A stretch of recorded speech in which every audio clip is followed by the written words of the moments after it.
मी इयत्ता 8वी व 9वीचे विद्यार्थी-विद्यार्थिनी सादर करीत आहोत एकांकिका. नाट्यातून विज्ञानाकडे भाग 1 या पुस्तकातून घेतलेली शरद काळे लिखित कार्बनच्या पाऊलखुणा कमी करा ही एकांकिका.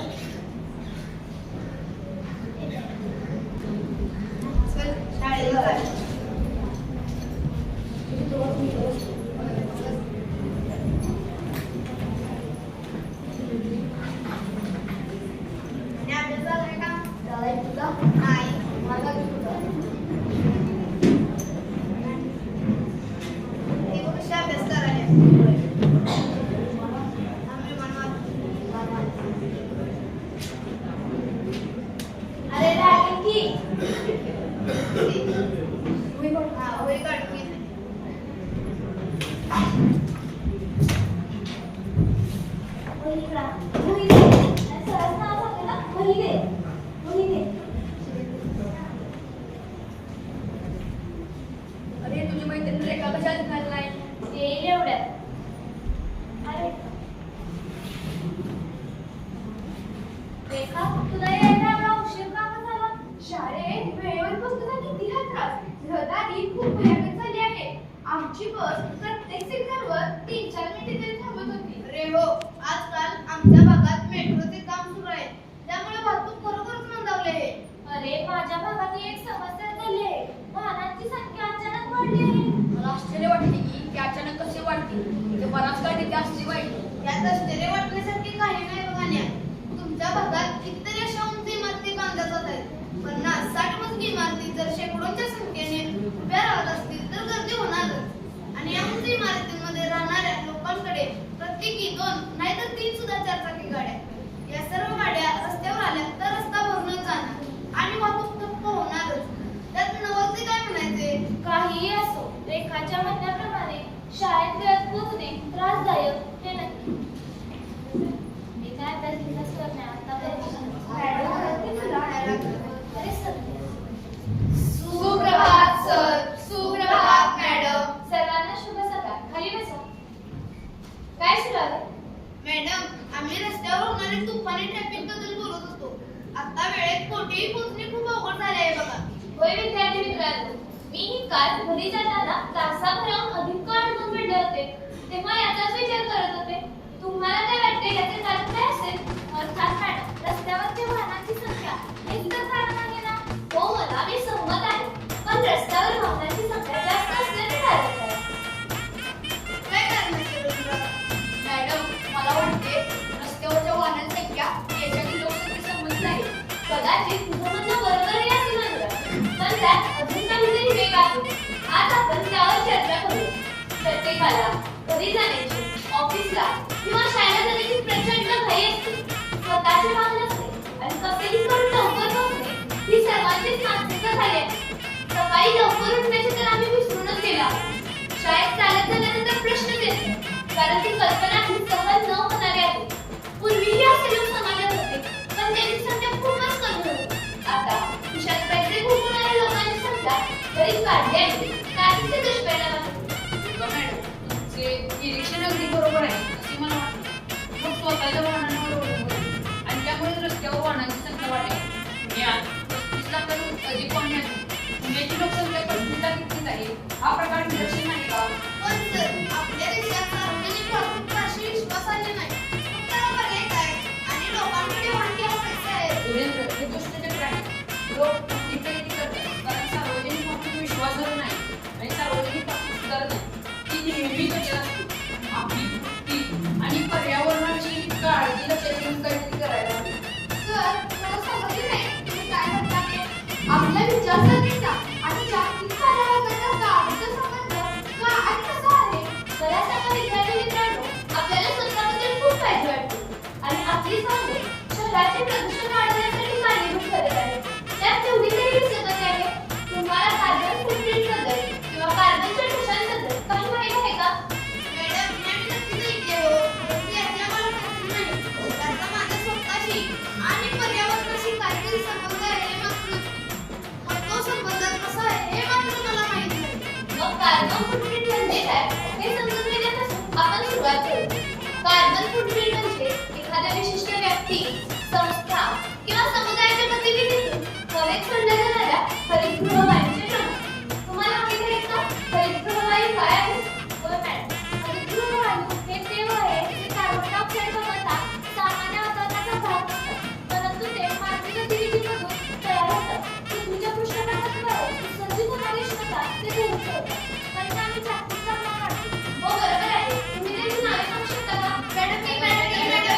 एक एक करून सांगा. Carbon dioxide, carbon monoxide, methane, sulphur आणि नायट्रस हे मानवी गतिविधीमधून तयार होणारे हरितगृह वायू आहेत. रेखा, तुम्ही बरोबर सांगितलीस, पण आणखी काही आहे जे आपल्या कार्बन फुटप्रिंटसाठी जबाबदार आहे. याशिवाय पाण्याची वाप मोठ्या प्रमाणात जबाबदार आहे. येथे आपली वैयक्तिक कार्बन फुटप्रिंट समजून घेणे अतिशय महत्त्वाचे आहे. मग ते कसे कमी करायचे हे आपल्याला समजू शकते. चला तर मग सुरुवात करूया. तुम्हाला 3R बद्दल माहिती असणे का आवश्यक आहे? सर, 3R बद्दल मला खूप काय माहिती आहे.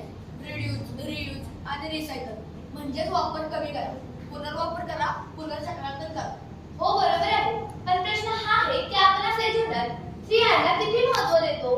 निबंध लिहिणे, भाषण करणे खूप सोपे असते, पण प्रत्यक्षात तसे वागणे खूप कठीण असते. मॅडम, मी एक प्रश्न विचारू का? जरूर विचार. हे का अवघड आहे? खूप छान प्रश्न म्हणा. आपल्याला माहित आहे की 3R आणि शून्य कचरा यांचा जवळचा संबंध आहे. तुम्हाला शून्य कचरा या शब्दातून काय समजते? मॅडम, कचरा जमा होत नाही. जो काही कचरा निर्माण होतो तो वापरला जातो. तुम्ही तुमच्या घरातील कचऱ्याची विल्हेवाट कशी लावता? आम्ही आमच्या घरातील 2 डस्टबिन रोज सकाळी महापालिकेच्या कचरा व्यवस्थापनात देतो. तुम्हा सर्वांकडून एकच उत्तर आहे ना? होय मॅडम. बघा, केवढी विसंगती आहे ती. तुम्ही जे करता ते शून्य कचरा या व्याख्येत बसतच नाही. कचरा फक्त जागा बदलतो. बस, तो कचरा डम्पिंग यार्डमध्ये जातो. बरोबर ना? होय मॅडम. याचा कधी विचारच केला नाही मॅडम. तुम्ही म्हणता ते अगदी बरोबर आहे. अरे, संपूर्ण शहराचा कचरा डम्पिंग यार्डमध्ये एकत्र होतो व मोठ्या प्रमाणात हरितगृह वायू निर्माण होतात. विशेषतः जैविक विघटनशील कचऱ्यापासून मिथेनची निर्मिती होते. सूक्ष्म प्लास्टिक वातावरणात पसरतात व परिणामी जागतिक तापमान वाढते. मॅडम, डम्पिंग क्षेत्रात एवढा कचरा निर्माण होतो याची कल्पना नव्हती. आम्हाला कोणी सांगितलीच नाही. अरे, संपूर्ण शहराचा कचरा डम्पिंग यार्डमध्ये एकत्र होतो. साधारण 8,000 टन एवढा कचरा दिवसाला निर्माण होतो. संपूर्ण जगात वार्षिक 200 कोटी टन एवढा कचरा निर्माण होतो आणि याची सुरुवात तुमच्या घरातूनच होते. मॅडम, एवढा मोठा कचरा निर्माण होतो आणि त्याची विल्हेवाट लावली जात नाही. हा तर फार मोठा भयानकचा प्रश्न आहे. सरकार काय करते? यावर कोणीच कसा मार्ग काढण्याचा प्रयत्न करत नाही. नाही, कोणी काही करत नाही असं नाही रे का. या कचऱ्याचे प्रमाण एवढे प्रचंड आहे आणि त्याची विल्हेवाट लावण्यासाठी नेमलेली मूठभर माणसे त्याची कितपत विल्हेवाट लावू शकते हा विचार कोणीच करत नाही. मुळात हा विकेंद्रित स्वरूपात निर्माण होणारा हा प्रश्न विकेंद्रित पद्धतीने सोडवला गेला पाहिजे. अन्यथा तो केंद्रित स्वरूपात रूपांतरित झाल्यावर त्याची जागतिक संकट आपल्यावर ओढवणारच. अरे बापरे, आपल्या दृष्टीने शिवलक या सदरातील गिरणावर बसणारा हा प्रश्न एवढा जगाचा का आहे हे आता समजू लागले आहे. आता तुमच्या लक्षात येईल की आपला कचरा प्रत्यक्षात जागतिक तापमानाने हातभार लावत आहे. जर तुम्ही तुमचा कचरा पालिकेला दिला नाही तर तुम्ही शून्य कचरा प्रणाली स्वीकारली असे म्हणू शकता. तुम्हाला त्या कचऱ्याचा पुनर्वापर किंवा पुनर्चक्रांकन करावे लागेल. ते खरे ज्ञान आहे मॅडम. मी मनापासून प्रयत्न करेन. मी पण माझ्या परीने प्रयत्न करेन. आम्ही पण तेच करणार आहे मॅडम. शून्य कचरा ही संकल्पना समजून घेतल्यावर आणि त्याचा जागतिक तापमान वाढीशी कसा संबंध आहे हे तुमच्या लक्षात आले.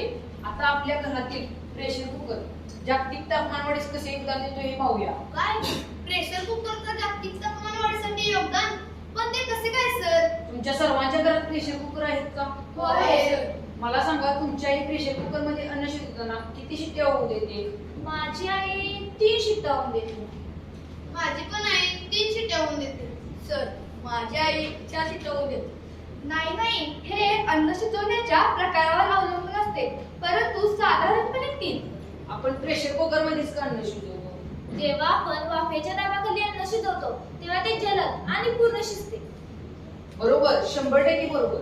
जेव्हा पहिली शिट्टी होते तेव्हा कुकरमध्ये निर्माण झालेली वाफ हवेत जाते आणि त्यामुळे हवेतील बाष्पाचे प्रमाण वाढते आणि उष्णताही वाढते.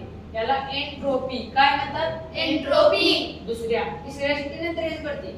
त्यावेळी त्या उष्णतेचे तापमान किमान 100 अंश सेल्सिअस असते. जी उष्णता आपल्याला स्वयंपाकासाठी वापरायला हवी ती हवेत सोडली गेल्यामुळे वाया जाणार नाही का? होय सर, परंतु प्रत्येक जण म्हणते की अन्न शिजवण्यापूर्वी अन्नाला 3 शिट्ट्या तर घ्याव्या लागतील. अगदी कुकरच्या सुतण्याचा सामना.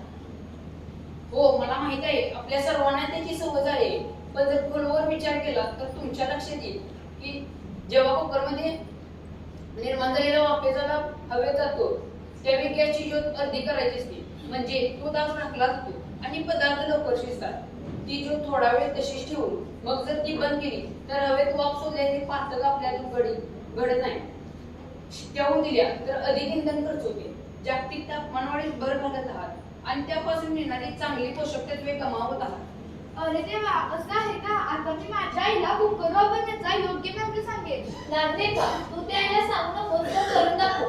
आयुष्यभराची सवय सांगण्याने बदलत नसते. प्रात्यक्षिक पाहिले तरच ती तो मार्ग स्वीकारेल. दीपक सरांनी सांगितलेल्या गोष्टींचे प्रात्यक्षिक आता आपण करून पाहूया. सुरेंद्र जा मावशीकडून कुकर घेऊन ये.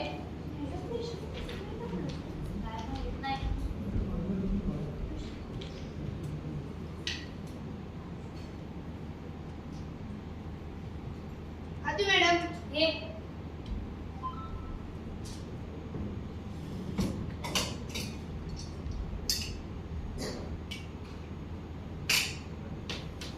आता आपण थोडक्यात प्रात्यक्षिक करून बघूया.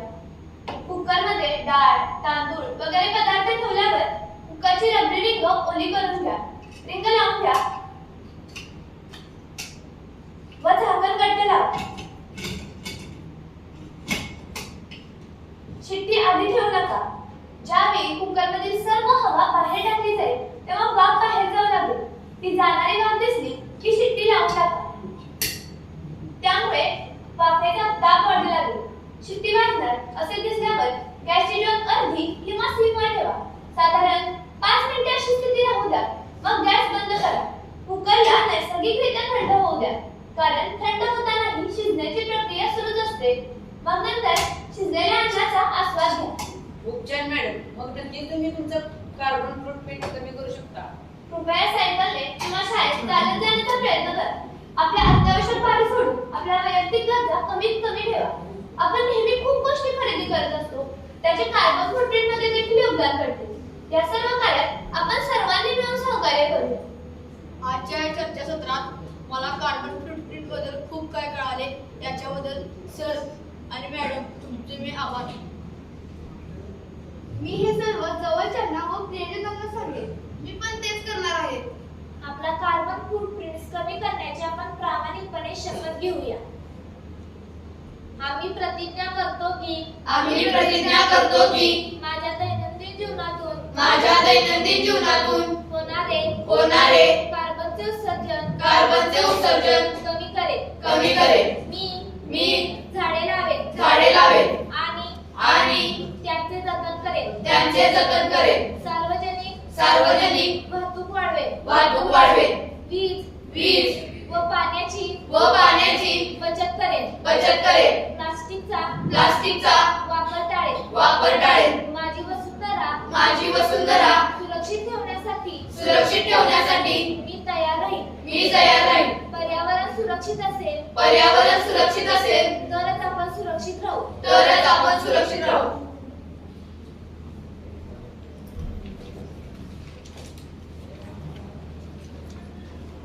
कार्बनचे ठसे कमी करू. आनंदी करू जीवन सुरू. कार्बनचे ठसे कमी करू. आनंदी करू जीवन सुरू. कार्बनचे ठसे कमी करू. आनंदी करू जीवन सुरू. चला आपण प्रयत्न करूया. कार्बनचे उत्सर्जन कमी करूया. चला आपण प्रयत्न करूया. कार्बनचे उत्सर्जन कमी करूया. चला आपण प्रयत्न करूया. कार्बनचे उत्सर्जन कमी करूया. झाडे लावा. पर्यावरण वाचवा. झाडे लावा. पर्यावरण वाचवा. झाडे लावा. पर्यावरण वाचवा.